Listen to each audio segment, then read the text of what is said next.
कोई परिग्रह नहीं आए, कोई बंधु नहीं आए। यहाँ तक जो कर्म है ना अपने, इन शाखाएं वे भी अपने नहीं है।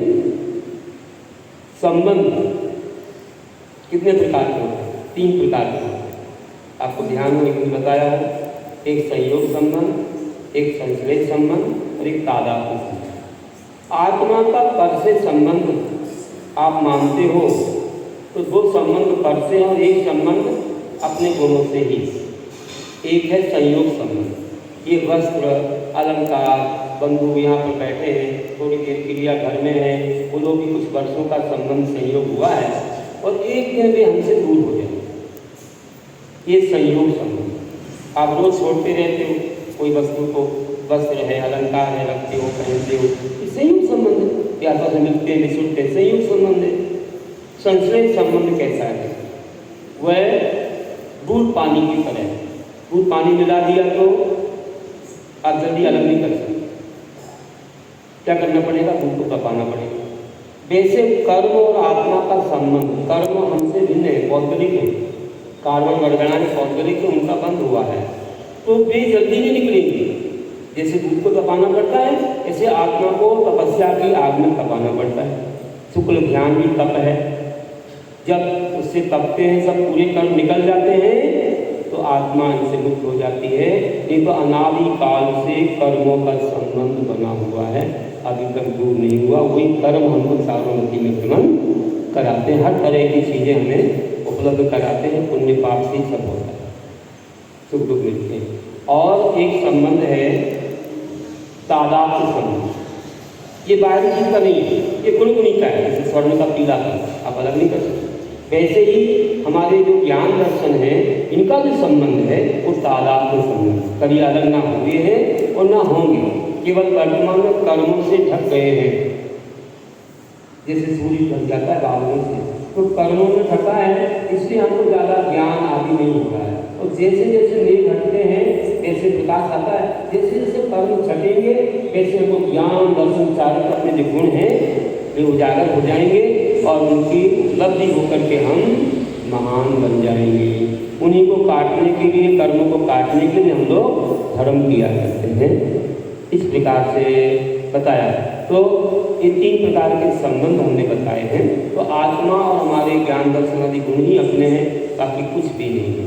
आचार्य कुंद कुंदेव ने कहा है कि अरे को परिशुद्धो दंसन नानमयो सदारोहि नवियत्तिमंसि किंचरी अन्नम परमानुमित्संति। वे समय सार में कहते हैं कि अन्य को परिशुद्धो, मैं निश्चय से एक हूँ और शुद्ध हूँ, मैं एक आत्मा हूँ और शुद्ध हूँ। दर्शन नानमयी सदा हुई, दर्शन ज्ञान में सदा आती हूँ। नवी अतिमति किंचरी, अन्य कोई परमाणु, अन्य परमाणु मात्री पर पदार्थ मेरा नहीं। जहाँ दे अपनी नहीं कहाँ न अपना होए, धन संपत्ति पर प्रकट है परिजन परिजन दो, ऐसा बोलते हैं। जब शरीर ही अपना नहीं है, ये अनंत भाव मिला छूट गया, तो पर पदार्थ कैसे नहीं हो सकते हैं? कभी नहीं हो सकते हैं हमारे। तो इस प्रकार से ऐसी एक भावना बनानी चाहिए। देखो पंच पांडवों की दीक्षा हो गई और पांचों ही ध्यान करने लगे। कहाँ पर? शत्रुंजय, जानते हो नीचे पालिताना बोलते हो, शत्रुंजय। पांचों खड़े थे और बैरियों ने आकर के, विरोधियों ने, किसी ने आकर के उनको तपाल में आवरण पहना दिए। ऐसे पूरे शरीर में शरीर जलने लगा। उसमें क्या हुआ? 3 पांडवों को कुछ भी ध्यान नहीं आया, केवल अपनी आत्मा, शरीर मेरा नहीं है, जहाँ दे अपनी नहीं कहाँ न, कुछ भी ध्यान नहीं आया, एकमात्र अपनी आत्मा। ध्यान करते करते करते 3 को मोक्ष, अर्जुन भीम युधिष्ठिर मोक्ष को प्राप्त हो गए। लेकिन 2 पांडवों का क्या हुआ? क्या हुआ बताओ? मोक्ष नहीं गए। कहाँ गए? क्यों गए? क्या हो गया था उनको? भाइयों का ध्यान नहीं आया। आप लोग भूल गए। भाइयों का ध्यान आता तो मुनि नहीं कहलाता। भाई का संबंध तो मुनि दीक्षा लेती छूट गया। क्या तुम अपनी पक्ष से बोलते हो, लेकिन उनके मन में नहीं है ऐसा। उनका तो मोक्ष मार्ग का संबंध है ना। तो आप लोगों से दृष्टि से देखते हो कि हमारे गुरु महाराज जी उनके दो भाई और उनके साथ दीक्षित हुए, है ना, आचार्य जी के पास। तो कभी उनके गलत होते हैं, भाई है भैया, मुझे ज़्यादा डर लगता है। लेकिन महाराज जी को उनसे कोई मोह नहीं रहता है। तुम्हारा सोच हो सकता है। तो कहने का है कि उनका कोई भी मोह नहीं था, भाइयों का कोई मोह नहीं था। भाई कहते तो मुनि न रहते, 5 मिनट सामने आ जाते थे, लिंगी हो जाते, तो फिर वे सर्वार्थ सिद्धि नहीं जाता, अंतरंगी से मुनि रहने चाहिए। उनको कौन सा ध्यान आ गया कि हमारे बाजू वाले महाराज जी का क्या हो रहा है। अब भाई मत हो, इतनी सी चिंता उनको हो गई, अपनी नहीं, उनकी चिंता हो गई कि हमारे बाजू वाले महाराज जी का क्या हो रहा होगा, वे कैसे चल रहे होंगे। थोड़ा सा राग हो गया, प्रशस्त राग, भाई का तो अप्रशस्त राग है, ये प्रशस्त राग हो गया कि उनका क्या होगा।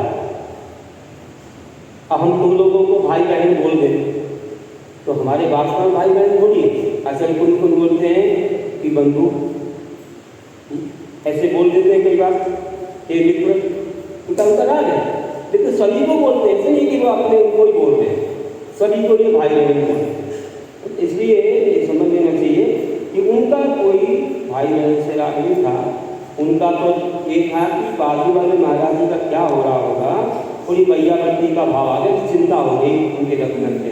उतने राग से उनको पुण्य बंद हो गया, बहुत से पुण्यानुबंधी पुण्य बंद हो गया, इतना ज़्यादा हो गया कि 33 सागरोपम तक भोगने वाला हो गया, उससे भी थोड़ा ज़्यादा हो गया। तो मनुष्य भाव पाएंगे, फिर राजा महाराजा कुल में आएंगे बने, फिर बाद में जवानी को दीक्षा लेंगे, तब तक का पुण्य बंद हो गया उनके लिए।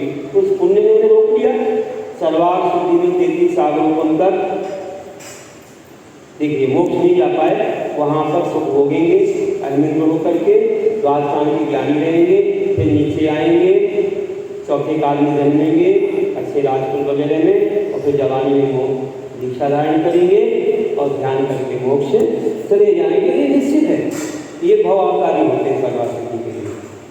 लेकिन तुम लोग गलती कर रहे हैं, तुम भाइयों का मोह अब नहीं बोलना, कभी बोलना बाजू वाली महाराज जी का ध्यान आ गया, और 3 को नहीं आया, 3 को किसी का ध्यान नहीं है, आत्मा का, क्योंकि पर का ध्यान करना ही लाभ है, चाहे भगवान का हो या किसी का। जब आत्मा का ही ध्यान करते कोई विकराग बनते हैं, कौन बने मुनिराज, तुम लोग नहीं बनते, तुम्हें तो भगवान का ही ध्यान करना, ऋषि का ही ध्यान करना पड़ेगा, बिना मुनि बने आत्मा का ध्यान नहीं होता। शुद्ध आत्मा का ध्यान करना पड़ता। जब तक पंचपाप त्याग नहीं होता तब तक आत्मा शुद्ध नहीं होती।